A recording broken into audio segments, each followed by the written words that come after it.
있는 한국어 단어에 대해서 이야기해 보고 싶어요. 혹시 눈치라는 말 들어보셨어요?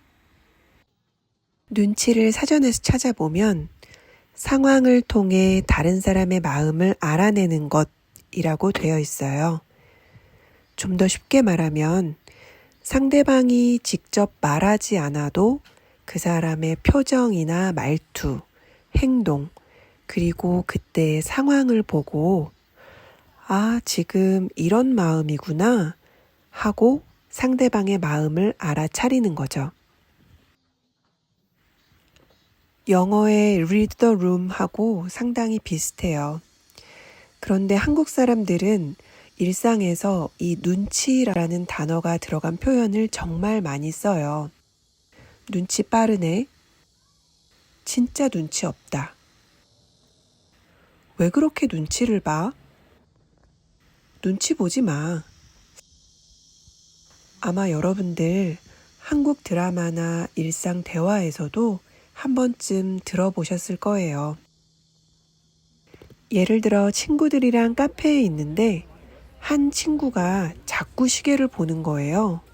한 번 보고 조금 있다가 또 보고 아무 말은 안 하지만 왠지 이제 집에 가고 싶은 것 같아요. 그걸 알아차린 다른 친구가 먼저 말하죠. 우리 그럼 이제 슬슬 집에 갈까? 그러면 와, 눈치 빠르네 라고 할 수 있어요. 상대방이 직접 말하지 않았는데도 그 마음을 빨리 알아차린 거죠. 또 반대로 모두 피곤해서 이제 집에 가고 싶어 하는데 혼자 신나게 새로운 이야기를 계속 시작해서 한다면 아, 진짜 눈치 없다 라고 할 수도 있어요. 그리고 또 정말 많이 쓰는 표현이 눈치를 보다예요.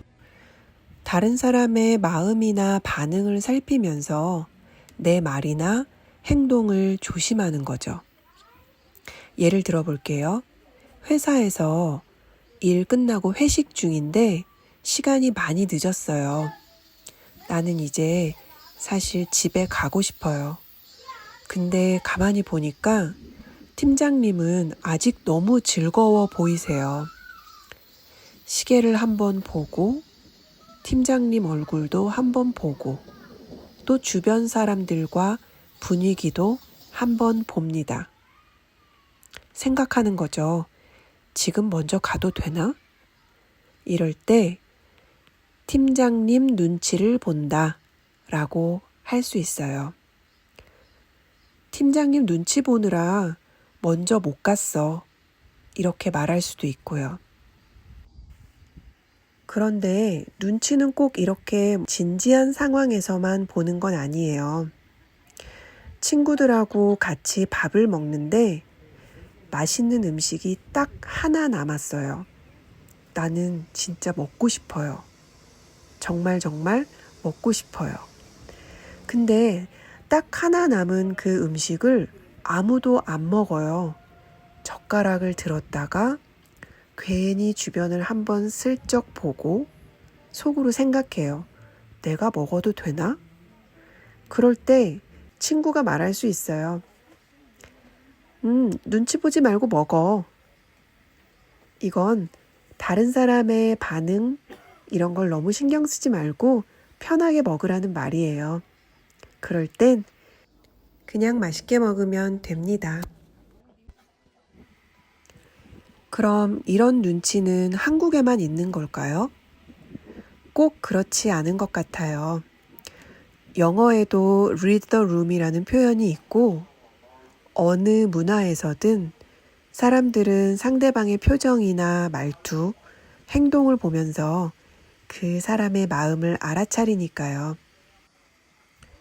다만 문화가 달라지면 어떤 것을 하나의 신호로 받아들이는지 어디까지 말하지 않아도 알아주기를 기대하는지 조금씩 다를 수는 있겠죠.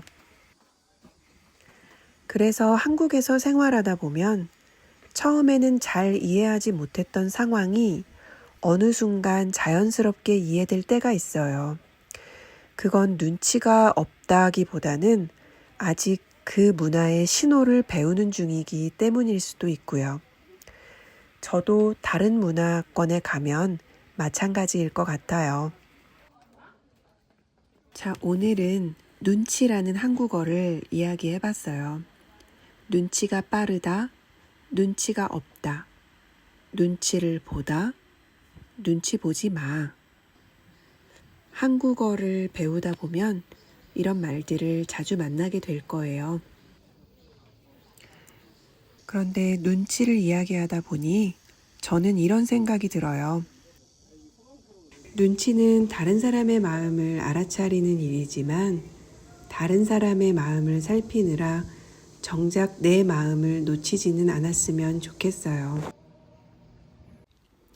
오늘은 서울의 북촌 골목길을 걸으며 눈치라는 한국어 이야기를 나눠봤어요. 다음에는 또 다른 서울 거리에서 또 다른 한국어 이야기로 만날게요. 그럼 다음에 또 같이 걸어요.